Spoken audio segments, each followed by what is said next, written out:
superstars. Yes, I know it's not Sunday night, but I have to tell you about my day yesterday. I had so many questions and so many inquiries from people really worried about schools and schools reopening and what to do. And I don't know if you're in that boat, but literally as the course of my day went through yesterday, it was, should my kids go back to school? Should my college kids go back to school? Should I go back to teaching? What do I think about the pandemic? We're all losing it, I think, to a certain extent with all the crazy numbers coming back up. So how are you guys doing? Let me check in with all of you first and make sure you're all okay. I'm truly worried. I've seen anxiety go up and fear go up, and even when people are asking me questions, they're asking kind of the same question over and over again, and that's often how I know that anxiety again is going through the roof. So let's tackle the school issue right now. So I'm going to pull from resources. You guys know I like to do that. I don't depend just on me, but we've got a couple of resources, and just so you know the resources that I am using for this information, I'm using this article from the Annals of Internal Medicine. It was published a few days ago actually, and then I'm also looking at the statement from the AAP, or the American Academy of Pediatrics, and their recommendation about school, and then lots of quotes from other educators around the country and around the world. And here's the general consensus. Here's what you guys really need to know. At the end of the day, everyone is agreeing on one central tenet, that learning and academic success is typically best in an environment that is structured for that and through interaction with your peers. And I know if any of you are moms and you're watching this, you may have experienced this. I've told my stories. I have two children, as some of you already know. I have an 11-year-old and a 12-year-old.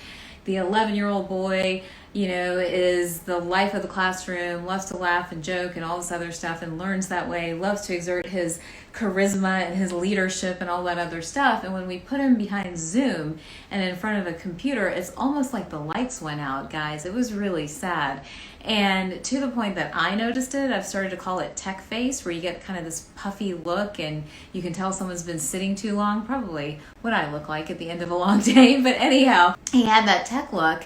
And more importantly, his teacher started to reach out to me asking, like, is he okay? We've noticed that he's checked out a little bit. So that was him. Meanwhile, my 12-year-old, who warrior princess, is going to do things her way, and I don't know where she got that from, but she was in some ways a little bit more structured because she was a middle school girl and didn't have the distraction around her, but at other times really just sad and then tempted to be on other electronic devices frequently. And I'm not there to monitor. I still have a practice to run, patients to see, things to do.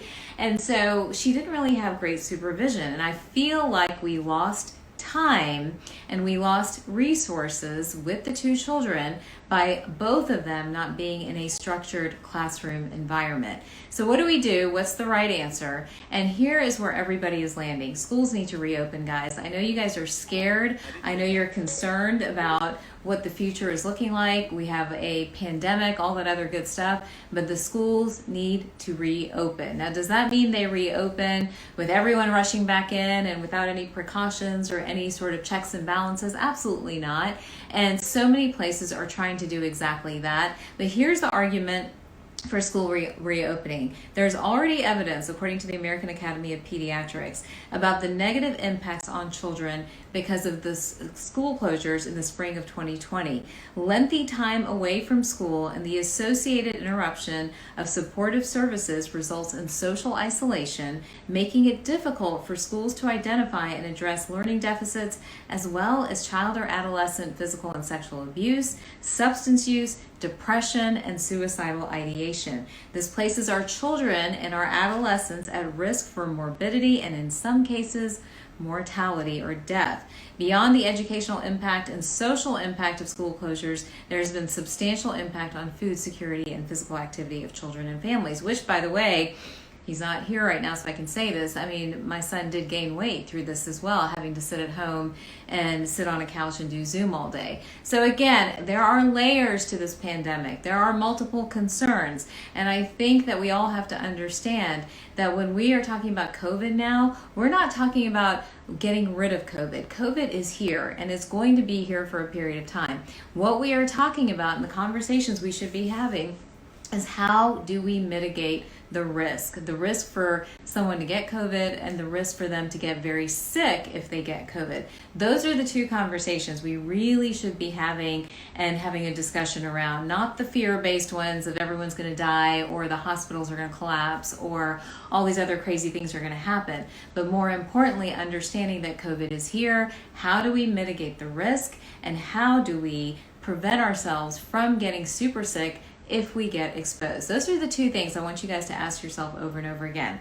This is where this article from the Annals of Internal Medicine is very helpful. I found it helpful. It's talking about how to safely reopen colleges and universities during COVID-19. And it's talking about the Taiwanese experiment and what they did. So they did reopen schools and they did reopen universities, but they did so with a lot of protocols and precautions in place. They had a process for reporting suspected cases. They had a screening mechanism in place for when you arrived on campus. They used contact tracing to quarantine and isolate people if they were starting to show symptoms, which really a lot of the countries are doing, and that's really what's been the most helpful. They had a hybrid mix of virtual and in-person classes, so nobody was sort of stuck behind a computer the entire time. And they had a reasonable amount of success. Now, they also had the ability to be nimble and to be flexible and to pivot very quickly should they have another outbreak. And then the policy was, well, we're going to have to shut down for 14 days and we're going to try this again. So that nimbleness, that ability to pivot and be flexible is something we're really going to need as we go into the fall, because I promise you, staying home and shutting everything down is not the answer. Now, they faced some challenges because a lot of the kids came from China and Taiwan, right? So they had exposures, or they were around other folks that potentially could have been infected or asymptomatic carriers of COVID-19. So they definitely had their challenges. But in general, putting the principles in place helped them reopen the schools, reopen colleges and universities, and get to some sort of semblance of a normal kind of existence for everybody. Here's what's needed, and these are the questions to ask your schools, ask your colleges, and ask your universities. Once you get comfortable with this idea that COVID is here, we're trying to mitigate the risk, we're trying to prevent severe implications and side effects from the disease. And I'll go back to talking about that in just a minute. But here are the questions we all need to be asking our schools, our colleges, and our university. First of all, do they have sufficient PPE? Do they have sanitizing materials, thermometers? Do they have personal hygiene practices in place, such as washing your hands frequently, not touching the eyes, nose, and mouth? And for the little ones, it's going to take more supervision, right, to remind them to do those things. Is there ventilation, windows left open for air ventilation, social distancing? Now, in this report, it was actually 5 feet, not 6 feet, but 5 feet indoors and 3.3 feet outdoors. All right, so there are the specifics. 5 feet indoors and 3.3 feet outdoors. Are they wearing masks inside the classroom and on public transportation? And when social distancing is not reasonable, don't share food. Students and staff should seek medical help whenever they get upper respiratory symptoms, fever, or headaches, and schools should leave only one entrance open at each main building, such as libraries, dormitories, and cafeterias, and then set up multiple screening stations to check temperatures for everyone during work hours. So again, it goes on and talks about all the different criteria that a school, university, or college can take to help them control sort of the spread of COVID-19 within their campus and amongst their student population.